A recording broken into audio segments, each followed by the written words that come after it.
Buenas tardes. El día de hoy vamos a desarrollar un tema bastante interesante dentro del ámbito de las contrataciones con el Estado, como es el organismo supervisor de las contrataciones con el Estado. Mi nombre es Patricia Alejandría y vamos a iniciar. Bien, la contratación pública tiene un fin, ¿no? Es de relevancia, de mucha relevancia, tiene una alta importancia dentro del ámbito público. Entonces, la contratación pública es el proceso mediante el cual una entidad requiere o solicita bienes, servicios, pero también obras, ¿no? Bajo las mejores condiciones de precio, calidad y abastecimiento oportuno, ¿no? Ahora, como ya lo hemos visto en anteriores oportunidades, la contratación pública tiene un fin. El fin primordial es justamente el beneficio que le otorga a la población, ¿no? Con estas contrataciones. Ahora, toda contratación pública sabemos que debe de enmarcarse, ¿no?, en los principios que rigen justamente las contrataciones, como es pues la libertad de concurrencia, la igualdad de trato, la transparencia, la publicidad, ¿no?, la competencia, la eficiencia y eficacia, la vigencia tecnológica, la sostenibilidad ambiental y social, la equidad y la integridad. Bien. Pero para que se dé todo este ámbito justamente de las contrataciones, hay pues herramientas, organismos que claramente son importantes, ¿no?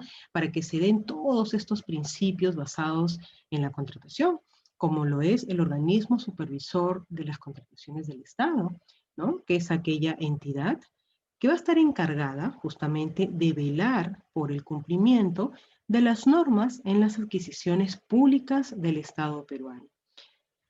Tiene competencia en el ámbito nacional y supervisa los procesos de contrataciones, tanto de bienes, de servicios y obras que realizan las entidades estatales, ¿no? Es un organismo técnico especializado que se encuentra adscrito al Ministerio de Economía y Finanzas, ¿no?, con personalidad jurídica de derecho público y constituye pues un pliego presupuestal. Es un organismo también rector del sistema de contrataciones y adquisiciones del Estado que promueve pues la gestión eficiente, eficaz, transparente de la administración pública en beneficio de entidades claramente estatales. Bien, el OCE tiene objetivos, ¿no?, objetivos claros que claramente se enmarcan dentro del ámbito de la contratación, como es pues el mejorar el sistema de contratación pública a fin de optimizar e integrar los procesos técnicos de abastecimiento del Estado, optimiza los servicios que brinda a fin de lograr que los agentes del sistema de contratación pública reconozcan al OCE como un aliado eficiente, ¿no?, para una gestión ágil que también sea oportuna, económica y transparente. El OCE también tiene como objetivo lograr una gestión de alta calidad que asegure el cumplimiento de los fines institucionales y también busca fortalecer el liderazgo institucional en el ámbito de las contrataciones públicas en los procesos de integración. De las funciones del OCE, ¿no? ¿Qué cosa es lo que debe hacer el OCE? Bueno, claramente el OCE pues vela por el cumplimiento y difusión justamente de la ley, del reglamento, y si así lo requiriere, de las normas que son complementarias y de las modificaciones que también puedan ser realizadas. Emite directivas en materias que claramente se encuentran dentro de su competencia y a lo que se refiera en aspectos relacionados a la aplicación de la ley de su reglamento.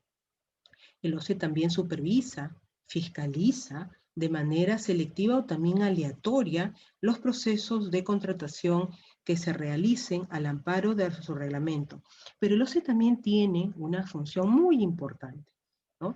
Administra y opera el RNP o el Registro Nacional de Proveedores, así como cualquier otro instrumento necesario justamente para la implementación y operación de los diversos procesos de contrataciones del Estado. Así también el OCE desarrolla, administra y opera el SEACE, ¿no? Designa árbitros, impone sanciones, de ser el caso, pone en conocimiento también a la Contraloría General de la República los casos que se observen como transgresiones a la normativa de contrataciones públicas, ¿no?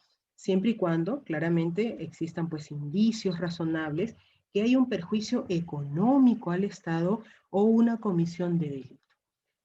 Suspende los procesos de contratación, que no se puede suspender aquellos procesos de contratación en los que, como consecuencia del ejercicio de sus funciones, se observe claramente transgresiones a la normativa de contrataciones públicas, siempre que existan indicios que sean razonables, ¿no? Desconcentra funciones en sus órganos de alcance regional o local de acuerdo a lo que establezca claramente, pues, el reglamento, ¿no? Bien.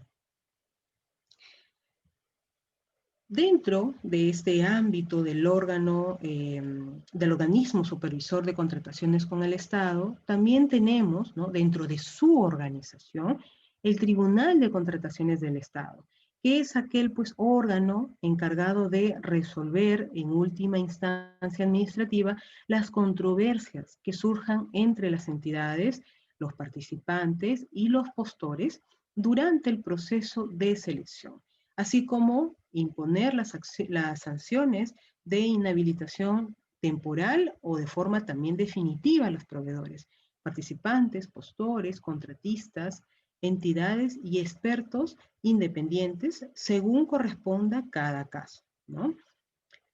Tienen también la Dirección de Registro Nacional de Proveedores, el cual tiene como finalidad administrar justamente el Registro Nacional de Proveedores y efectuar pues la fiscalización posterior de los procedimientos seguidos ante el RNP, ¿no?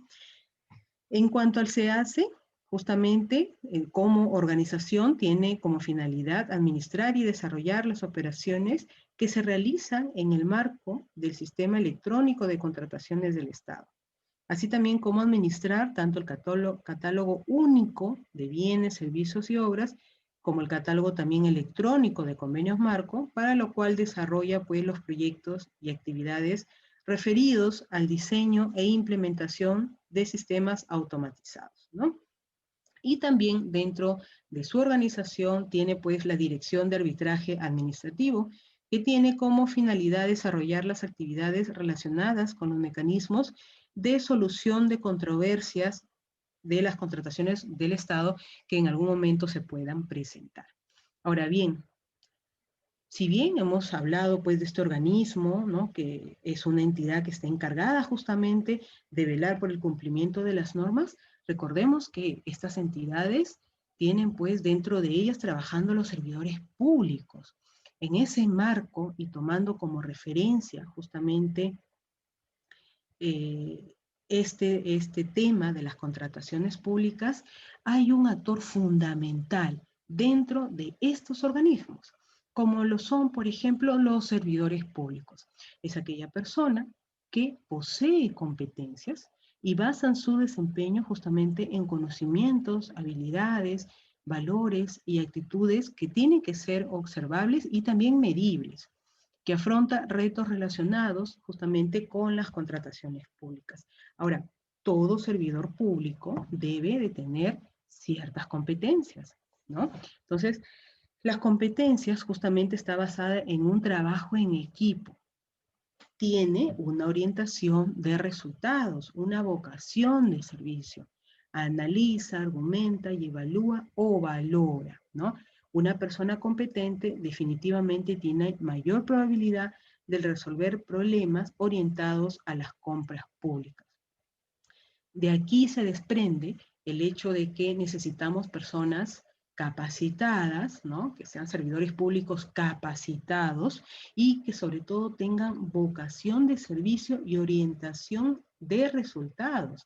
No solamente ir a trabajar por trabajar, sino que queremos como servidores públicos personas que realmente, ¿no?, sirvan, ¿no? De allí deriva justamente su nombre, servidor público.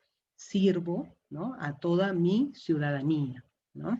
Entonces, el enfoque por competencias justamente es la base para la implementación de los procesos de certificación de profesionales y técnicos. Con ello, claramente, se busca pues personas idóneas para los puestos en contrataciones públicas. Todas las personas que trabajan directamente en una de las fases de la contratación pública debe estar certificado por el OCE. Entonces, se desprende de aquí el rol fundamental que tiene todo servidor público y con lo que debería tener, ¿no? Con lo que debería contar cada servidor público. Su trabajo debe tener como base justamente este enfoque en competencias. Eso va a permitir que el servidor público desarrolle mejor su trabajo. Muchas veces nos hemos quejado, ¿no? Cuando nos hemos ido de repente a alguna institución pública del trato que dan, ¿no? A veces atienden pues muy malhumorados, a veces ni siquiera te dan pues información. Entonces, este punto es el que debería de servir de base a toda la parte pues de recurso humano dentro del servicio público.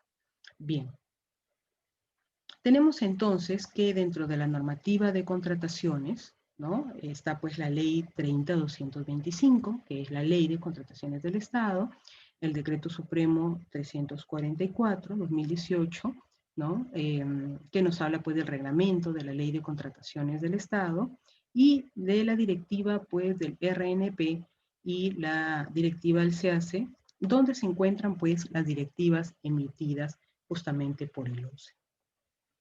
Todo esto se enmarca dentro del artículo 76 también de la Constitución Política del Perú.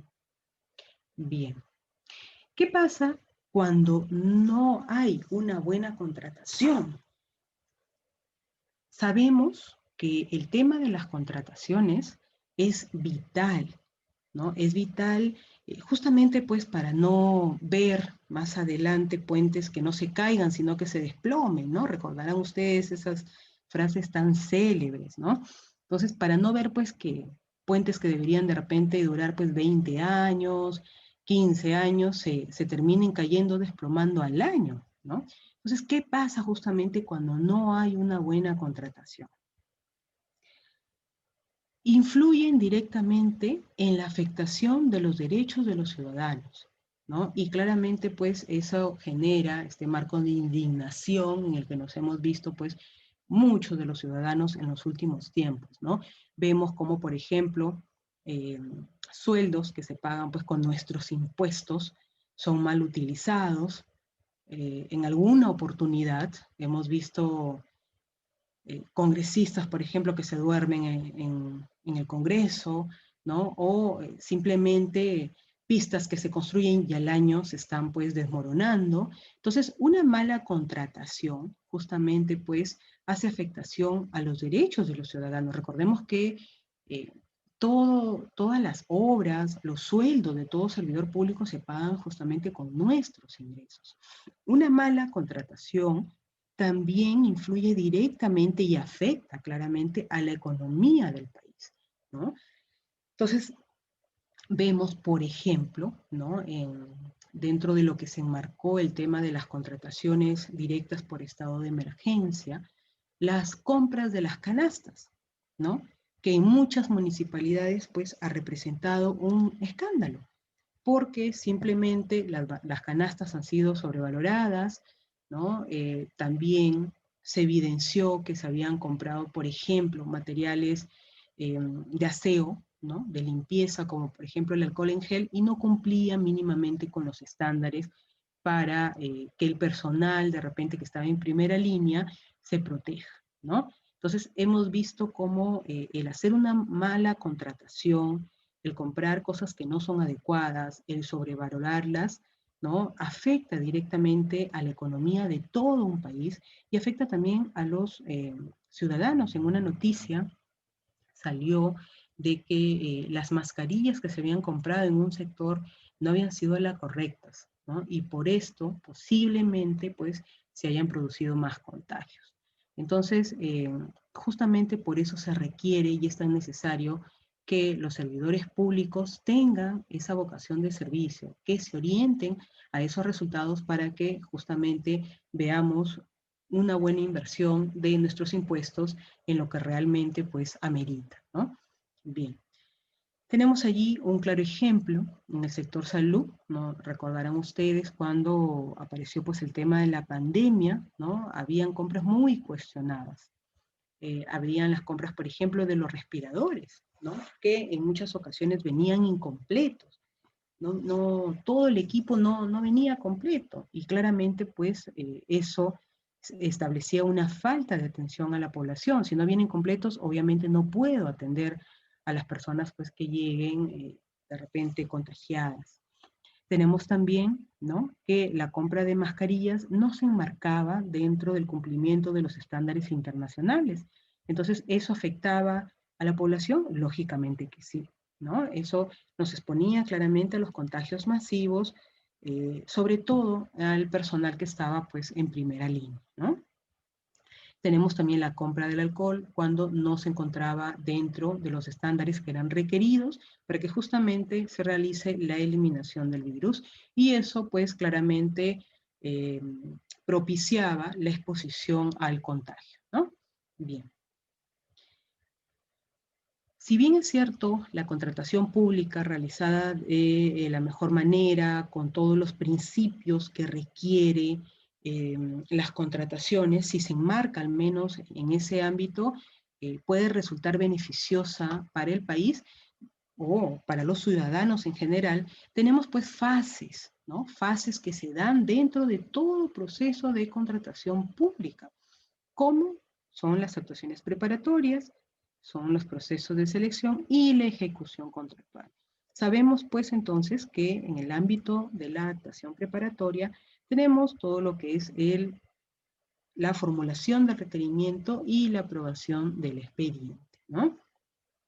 Dentro del proceso de selección ya se identifica, ¿no?, aquel proveedor que es idóneo para realizar pues la obra, el servicio o nos entregue pues los bienes que se hacen falta y la suscripción de contrato también se da en esta fase y también tenemos lo correspondiente a la ejecución contractual, que no es otro que la ejecución de las prestaciones, ¿no?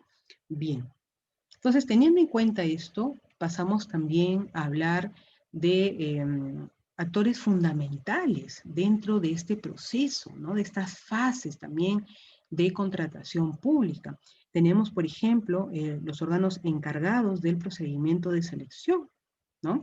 El órgano a cargo del procedimiento de selección justamente se encarga de la preparación, la conducción y realización del procedimiento de selección justamente hasta su culminación, ¿no? Los procedimientos de selección pueden estar a cargo de un comité de selección o del encargado de las contrataciones. Entonces vemos que durante estas fases, ¿no?, que hemos presentado, el comité de selección tiene un rol fundamental, ¿no?, justamente, ¿no?, para la licitación pública, el concurso público y la selección de consultores individuales. La entidad pues designa un comité de selección para cada procedimiento. El órgano encargado de las contrataciones tiene a cargo la subasta inversa electrónica, ¿no?, la adjudicación simplificada, la comparación de precios y la contratación directa, ¿no? Bien. Ahora, la entidad puede designar también al comité, el cual puede ser un comité de selección o un comité de selección permanente, ¿no? Bien. Sobre la conformación del comité, ¿no? El comité de selección está integrado por 3 miembros, de los cuales, pues, uno pertenece al órgano encargado de las contrataciones de la entidad y por lo menos uno tiene conocimiento técnico en el objeto de contratación, tratándose de los procedimientos de selección para la contratación de ejecución de obras, consultoría en general y obras. De los 3 miembros que conforman parte del comité de selección, por lo menos 2 cuentan o deberían de contar con conocimiento técnico en el objeto de contratación. Para la conformación del comité de selección permanece solo exigible que uno de sus integrantes sea representante del órgano encargado de las contrataciones. Cuando la entidad no cuente con especialistas con conocimientos técnicos en el objeto de contratación, puede contratar expertos independientes o gestionar el apoyo de expertos de otras entidades con el fin de que integren pues el comité de selección. Los integrantes del comité de selección solo pueden ser removidos por caso fortuito o fuerza mayor, ¿no? En ese caso, tenemos que considerar que hay puntos importantes en cuanto a la remoción y también a la renuncia, ¿no? Entonces, indicábamos que los integrantes del comité de selección solo pueden ser removidos por caso fortuito, fuerza mayor, por cese en el servicio, por conflicto de intereses u otra situación que se encuentre claramente justificada, mediante algún documento, ¿no?, debidamente motivado. En ese mismo documento puede también designarse al nuevo integrante. Los integrantes del comité de selección no pueden renunciar al cargo encomendado, salvo exista conflicto de intereses, ¿no? Entonces, un punto es la remoción y otro punto es la renuncia. Si yo sé, por ejemplo, ¿no?, que dentro de un proceso pues se va a presentar algún tío, algún primo, o algún pariente cercano, ¿no? Entonces sí se puede renunciar porque existe un conflicto de intereses. Por otra razón, no se podría renunciar. En este caso, la renuncia se presenta por escrito, detallando justamente las razones que sustentan el conflicto de intereses.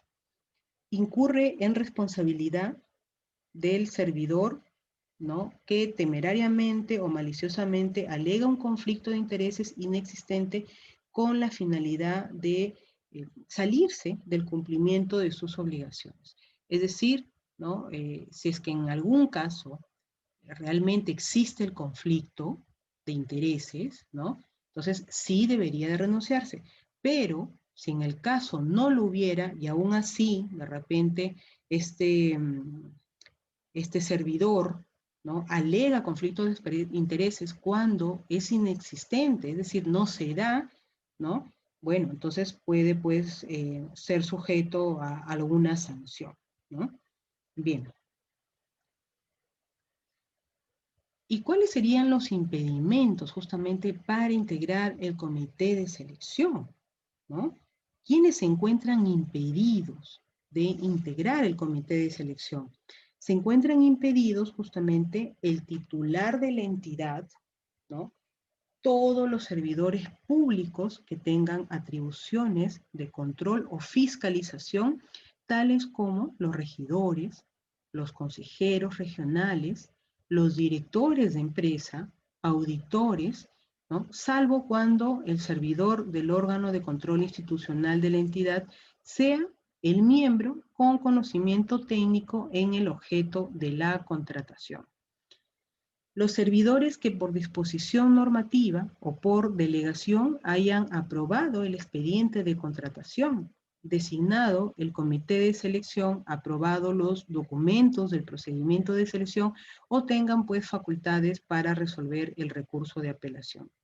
Este impedimento se circunscribe al proceso de contratación en el que los integrantes del comité de selección se encuentran obligados claramente a actuar con honestidad, también con probidad, con transparencia y sobre todo con imparcialidad en el ejercicio de sus funciones, debiendo claramente informar de forma oportuna sobre la existencia de cualquier conflicto de intereses y de comunicar a la autoridad que sea pues competente, ¿no?, sobre cualquier acto de corrupción de la función pública del que se tuviera conocimiento durante el desempeño del encargo, ¿no?, claramente bajo responsabilidad. Entonces, si en el transcurso, ¿no?, de estas fases del proceso de contratación se evidenciara algún tipo ¿no?, de conflicto de intereses o que se incurra en estos actos de corrupción, es necesario pues hacerlo de conocimiento al órgano encargado para la sanción correspondiente o las investigaciones correspondientes.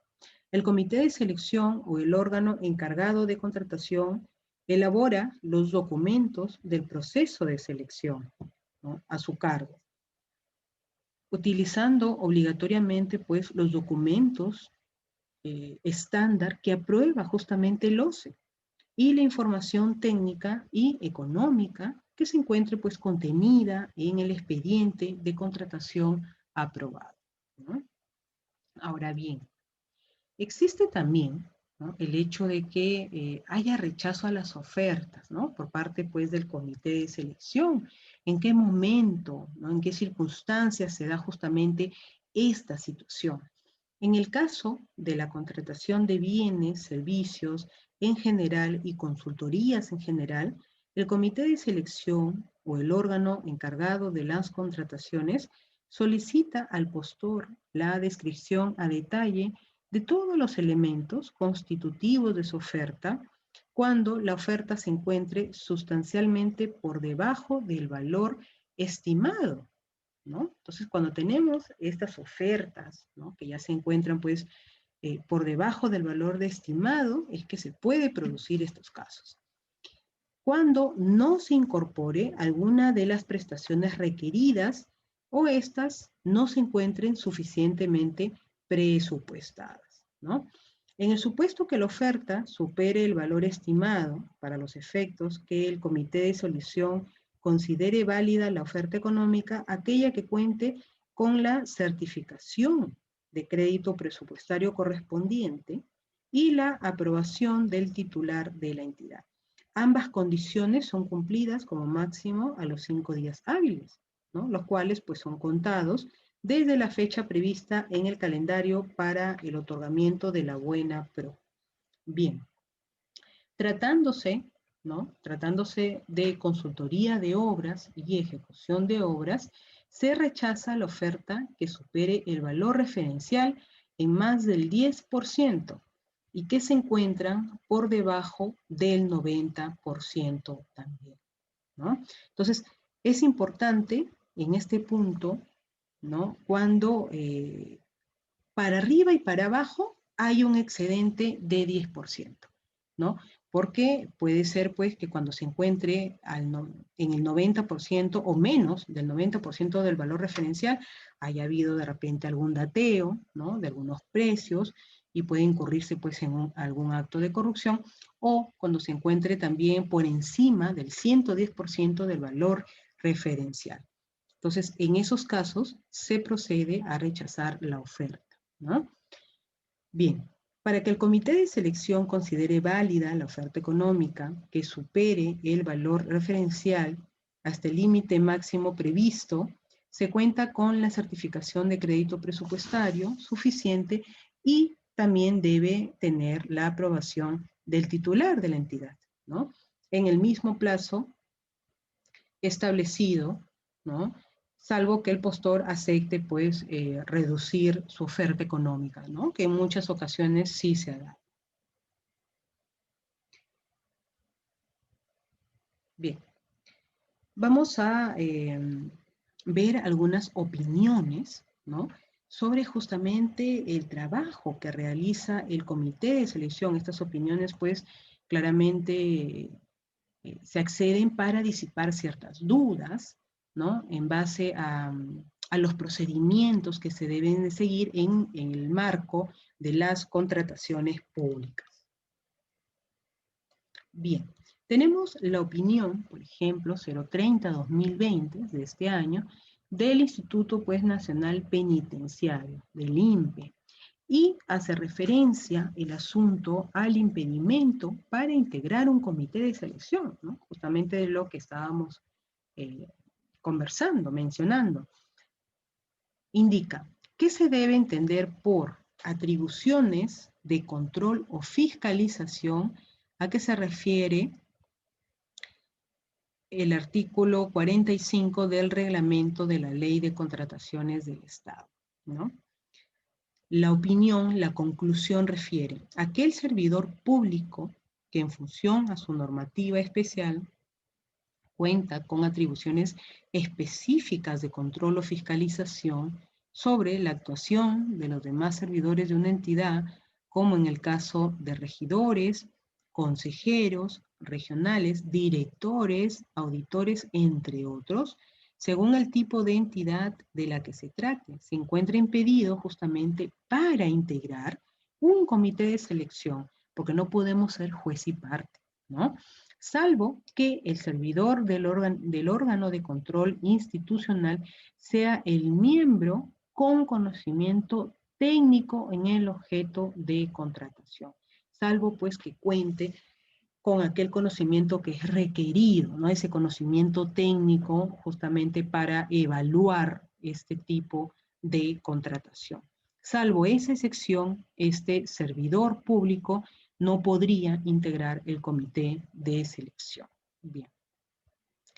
Tenemos la opinión 070, también 2020, ¿no? De la Municipalidad Provincial de Huanta, Ayacucho, y habla pues el asunto, hace referencia a las funciones, responsabilidades y decisiones justamente del Comité Especial Permanente, ¿no? Hace referencia también a una solicitud y a un escrito, ¿no? De este año, justo de agosto. ¿Cuáles son las funciones y responsabilidades de los comités especiales permanentes en un proceso convocado y regulado por la Ley de Contrataciones y su reglamento?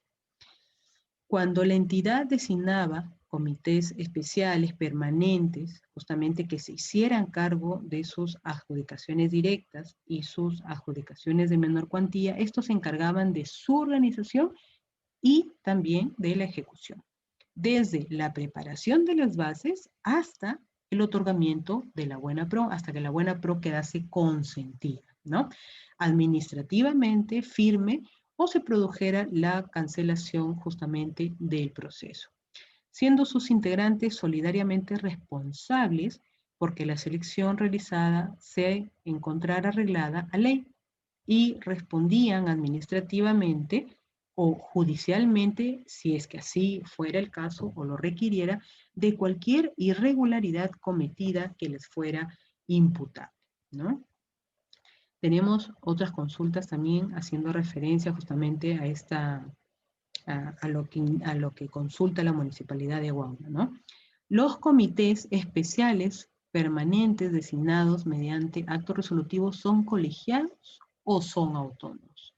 En el caso que la entidad designara uno o más comités especiales permanentes que justamente se encargaran, ¿no?, de la organización y de la ejecución de este tipo de adjudicaciones directas o también de menor cuantía, los miembros de dichos comités especiales permanentes en el ejercicio de sus funciones actuaban de forma colegiada y eran autónomos en sus decisiones, ¿no? Sin que fuera necesario requerir ratificación alguna por parte de la entidad. Ahora, consultan también, ¿quién es el encargado de efectuar los contratos una vez que el Comité Especial Permanente otorgue la buena pro? La dependencia encargada de las adquisiciones y contrataciones de la entidad asumía la competencia para ejecutar los actos justamente que están destinados a la formalización de aquel contrato. Una vez que el otorgamiento de la buena pro de las adjudicaciones, tanto directas como también las de menor cuantía, las cuales podían estar a cargo de un comité especial permanente, quedaban claramente consentidas y le era pues entregado el expediente de contratación. Tenemos otra opinión, es la 201/2018, y habla pues el solicitante, abogados consultores, ¿no? Y hace referencia al asunto de las funciones justamente que tiene el comité especial, ¿no? ¿Cuáles son las competencias del comité especial en el marco de un procedimiento de selección para la contratación de una obra, específicamente respecto a las siguientes 5 actividades? Hay 5 puntos allí que se determinan justamente en este procedimiento de selección. Determinar u observar el valor referencial de la obra, determinar la disponibilidad presupuestal de la obra, determinar la declaratoria de viabilidad, determinar el plazo de ejecución de la obra y el contenido de aprobación del expediente técnico de contratación. Bien, entonces se tiene acá como conclusión, ¿no?, que si bien correspondía al comité especial justamente la elaboración de las bases del proceso de selección, dicha situación no significaba que el contenido de éstas se encontrara sujeto a decisiones arbitrarias del comité, sino que para su correcta formulación debía incluirse obligatoriamente la información que se encuentre pues contenida en el expediente de contratación, ¿no? El comité especial podía, en todo caso, sugerir modificaciones pues respecto a la información proporcionada en el expediente de contratación. No obstante, era potestad del área competente definir si se efectuaban o no las modificaciones pues que estaban sugeridas, ¿no? Bien.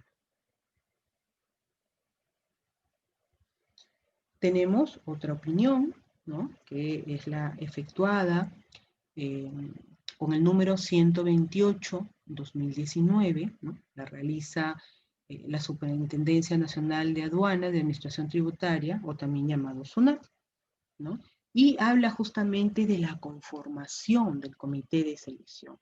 Hace referencia también a un oficio, ¿no? En la actual normativa de contrataciones del Estado resulta posible, ¿no?, que una persona contratada por la entidad bajo la modalidad de locación de servicios distinta a aquel experto independiente que figura en el numeral 44.4 del artículo justamente 44, ¿no?, del reglamento de la Ley de Contrataciones con el Estado, sea designado para formar parte del comité conforme al numeral 44.1 de dicho artículo.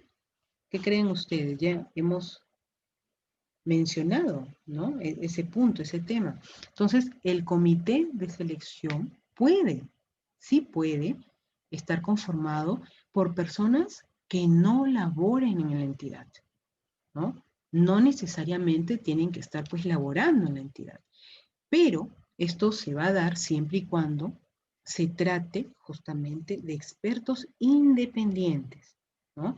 En caso tales expertos provengan del sector privado, las funciones que vayan a desempeñar, entre ellas justamente las de integrar el comité de selección, deberán encontrarse contempladas dentro de sus términos contractuales, ¿no?